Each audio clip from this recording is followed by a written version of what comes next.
Halo semuanya, balik lagi di Madu, Matematika Edukasi. Pada video kali ini kita bakal membahas tentang kesebangunan dan kekongruenannya. Apa sih kesebangunan dan kekongruenan itu?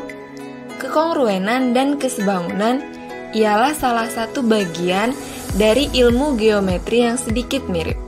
Kekongruenan ialah dua buah bangun yang memiliki bentuk serta ukuran yang sama, dilambangkan dengan simbol kongruen. Sedangkan kesebangunan adalah dua buah bangun yang memiliki bentuk yang sama akan tetapi ukuran berbeda, dilambangkan dengan simbol kekongruenan. Kesebangunan.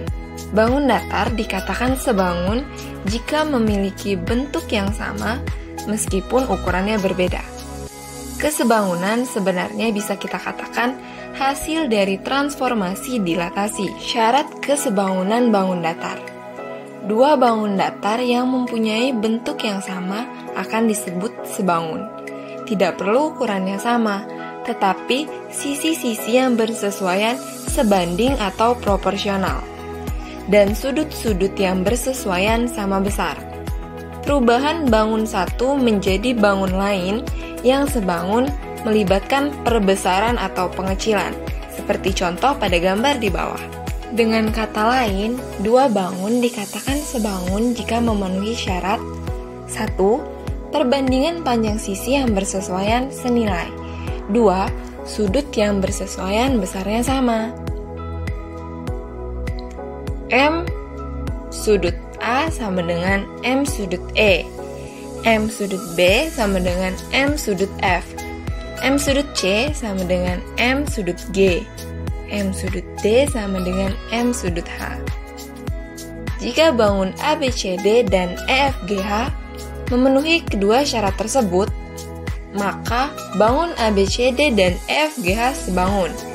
Dinotasikan dengan ABCD sebangun EFGH. Jika bangun ABCD dan EFGH tidak memenuhi kedua syarat tersebut, maka bangun ABCD dan EFGH tidak sebangun. Dinotasikan dengan ABCD tidak sebangun dengan EFGH. Contoh soal, kita perhatikan gambar di bawah ini ya. Bangun ABCD dan EFGH sebangun. Kita tentukan nilai X, Y, dan Z. Bangun ABCD dan EFGH sebangun. Itu artinya sudut-sudut yang bersesuaian nilainya sama besar dan perbandingan sisi-sisi yang bersesuaian senilai. Bangun ABCD dan EFGH sebangun dengan sudut-sudut yang bersesuaian sehingga M sudut G sama dengan M sudut C, XO 22,6 derajat, M sudut D sama dengan 180 derajat kurang M sudut C, YO sama dengan 180 derajat dikurang X derajat sama dengan 180 derajat dikurang 22,6 derajat sama dengan 157,4 derajat. Mengapa? Dikarenakan M sudut H sama dengan M sudut D, Z0 sama dengan Y0 sama dengan 157,4 derajat. Jadi, nilai adalah XO sama dengan 22,6 derajat, Y derajat sama dengan 157,4 derajat, dan Z derajat sama dengan 157,4 derajat. Jika segitiga ABC dan segitiga A aksen, B aksen, C aksen memenuhi syarat tersebut, maka segitiga ABC dan segitiga A aksen, B aksen, C aksen sebangun. Dinotasikan dengan segitiga ABC sebangun dengan segitiga A aksen, B aksen, C aksen. Jika segitiga ABC dan segitiga A aksen, B aksen, C aksen tidak memenuhi syarat, maka segitiga ABC dan segitiga A aksen, B aksen, C aksen tidak sebangun. Dinotasikan dengan segitiga ABC tidak sebangun dengan segitiga A aksen, B aksen, C aksen. Syarat untuk dua segitiga sebangun, untuk lebih sederhana berdasarkan kegiatan kedua, dua segitiga akan dikatakan sebangun. Misalnya segitiga ABC sebangun dengan segitiga A aksen, B aksen, C aksen jika memenuhi salah satu kondisi seperti berikut. 1. Perbandingannya ketiga pasangan sisi yang bersesuaian sama, yaitu A aksen B aksen per AB sama dengan B aksen C aksen per BC sama dengan A aksen C aksen per AC sama dengan A. 2. Dua pasang sudut yang bersesuaian sama besar. Contoh, M sudut A sama dengan M sudut A aksen dan M sudut B sama dengan M sudut B aksen.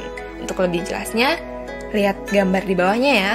3. Perbandingan dua pasang sisi yang bersesuaian sama dan sudut yang diapitnya sama besar.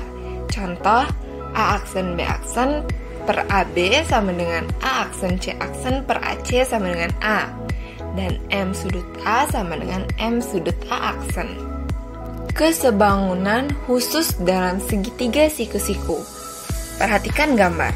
Dengan memperhatikan bahwa segitiga ABC sebangun dengan segitiga DBA, segitiga ABC sebangun dengan segitiga DAC, dan segitiga DBA sebangun dengan segitiga DAC.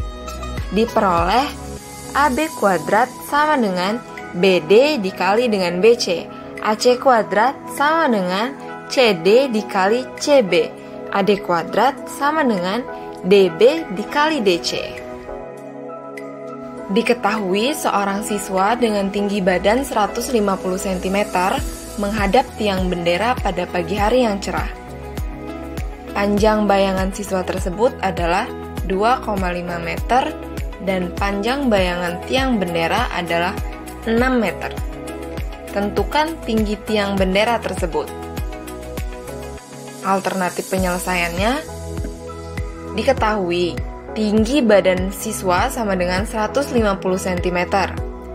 Panjang bayangan siswa sama dengan 2,5 meter, sama dengan 250 cm. Panjang bayangan tiang bendera sama dengan 6 meter, sama dengan 600 cm. Kita misalkan tinggi tiang bendera sama dengan T. Permasalahan tersebut dapat dibuat model atau sketsa sebagai berikut. Segitiga ABC sebangun dengan segitiga DEC, sehingga AB per DE sama dengan CB per CE. T per 150 sama dengan 600 per 250. Jadi, 250T sama dengan 150 dikali 600. Untuk T sendiri, 150 dikali 600 selalu dibagi dengan 250. Didapat hasil T sama dengan 360. Jadi, tinggi tiang bendera tersebut adalah 360 cm atau 3,6 meter. Dua bangun datar akan disebut kongruen jika memenuhi syarat seperti berikut, yaitu 1. Sisi-sisi yang bersesuaian sama panjang, dan yang kedua, sudut-sudut yang bersesuaian sama besar. Nah, berikut sudut-sudut yang bersesuaian dan sisi-sisi yang bersesuaian. Jika bangun ABCD dan JKLM memenuhi kedua syarat tersebut, maka bangun ABCD dan JKLM kongruen. Dinotasikan dengan ABCD kongruen JKLM. Jika bangun ABCD dan JKLM tidak memenuhi kedua syarat tersebut, maka bangun ABCD dan JKLM tidak kongruen. Dinotasikan dengan ABCD tidak kongruen JKLM. Untuk contoh soal, kita perhatikan gambar segi 4 ABCD dan WXYZ pada gambar di bawah kongruen. Lalu, manakah sisi-sisi dan sudut-sudut yang bersesuaian? Nah, sisi-sisi yang bersesuaian ada sisi AB dan sisi WX, lalu sisi BC dan sisi XY, sisi CD dan sisi YZ, serta sisi DA dan sisi ZW. Untuk sudut-sudutnya, berikut adalah sudut-sudut yang bersesuaian. Sudut A dan sudut W, sudut B dan sudut X, sudut C dan sudut Y, dan sudut D dan sudut Z. Mari kita jelaskan manakah persegi di bawah yang kongruen. Dua bangun dikatakan kongruen jika memenuhi dua syarat, yaitu kita mulai dari persegi A dan persegi B. Panjang setiap sisi persegi A adalah 8 cm. Panjang setiap sisi persegi B adalah 9 cm. Jadi, sisi-sisi yang bersesuaian antara persegi A dan B tidak sama panjang. Selanjutnya, persegi B dan persegi C. Panjang setiap persegi B adalah 9 cm. Panjang setiap sisi persegi C adalah 8 cm. Jadi, sisi-sisi yang bersesuaian antara persegi B dan persegi C tidak sama panjang. Selanjutnya, persegi A dan persegi C. Panjang setiap sisi persegi A adalah 8 cm. Panjang setiap sisi persegi C adalah 8 cm. Jadi, sisi-sisi yang bersesuaian antara persegi A dan persegi J sama panjang. Berdasarkan 1 dan 2 di atas, maka persegi yang kongruen adalah persegi A dan persegi C. Perhatikan gambar trapesium ABCD dan PQRS yang kongruen di bawah ini. Nah, jika panjang sisi AB sama dengan 40 cm, BC sama dengan 21 cm, RS sama dengan 16 cm, dan PS sama dengan 15 cm, tentukan panjang sisi AD, DC, PQ, dan QR. Jika besar sudut A sama dengan 60 derajat, sudut B sama dengan 40 derajat, berapakah besar sudut R dan sudut S? Selanjutnya, besar sudut A ditulis dengan M sudut A, seperti yang sudah kamu kenal dan kamu pelajari di kelas 7 dan 8 SMP. Diketahui bangun ABCD kongruen dengan bangun PQRS, berarti sisi-sisi yang bersesuaian sama panjang dan juga sudut-sudut yang bersesuaian sama besar. Untuk menentukan panjang sisi dari AD, DC, PQ, dan QR, kita tentukan terlebih dulu sisi-sisi yang bersesuaian, yaitu AB dengan PQ, BC dengan QR, DC dengan SR, dan AD dengan PS.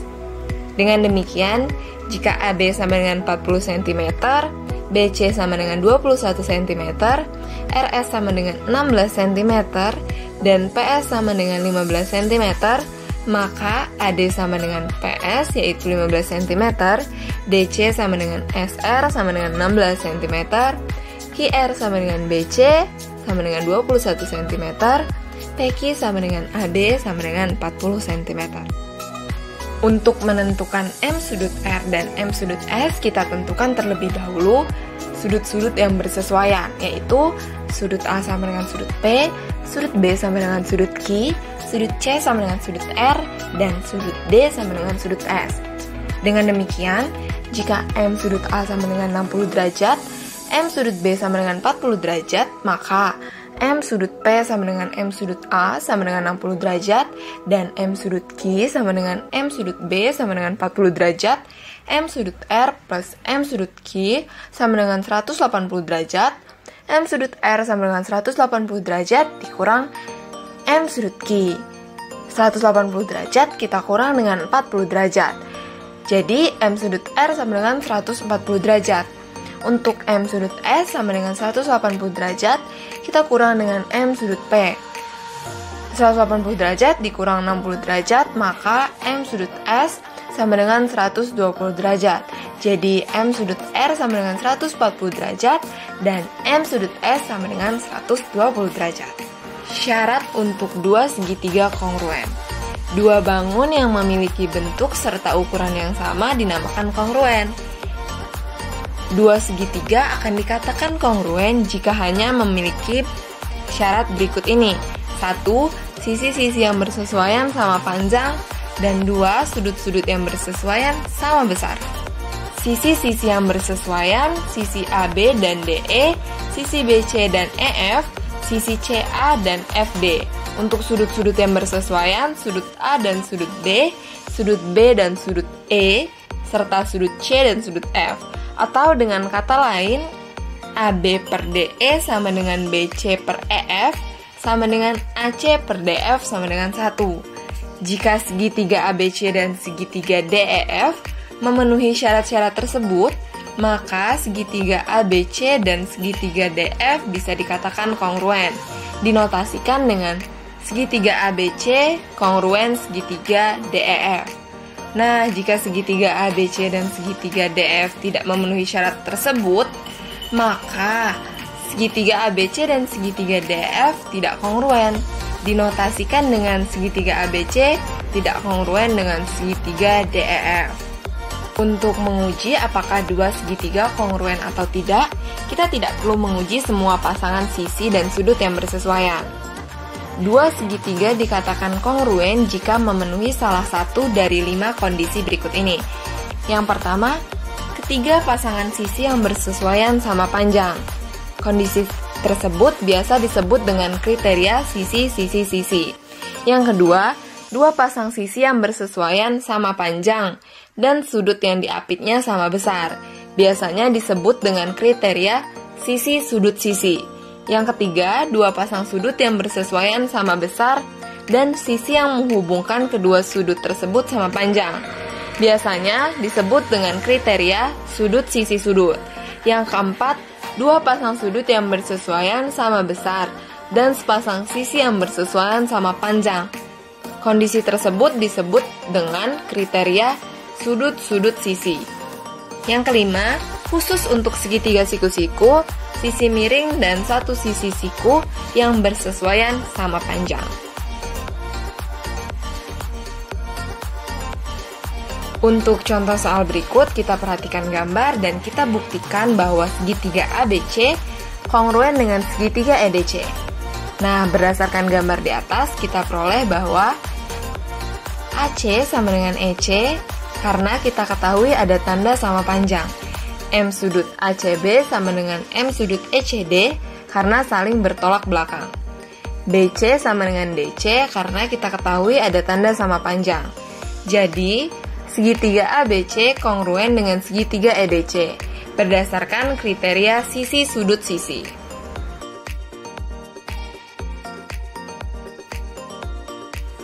Untuk contoh nomor 2, kita buktikan bahwa segitiga PQS kongruen dengan segitiga RQS.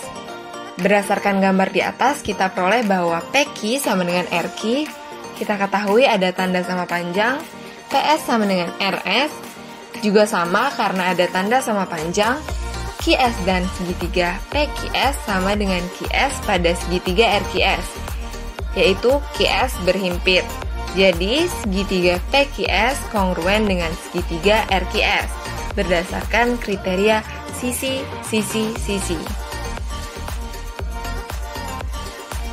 Nah, kira-kira itu dia materi singkat tentang kesebangunan dan kekongruenannya. Semoga bermanfaat dan sampai bertemu di video selanjutnya.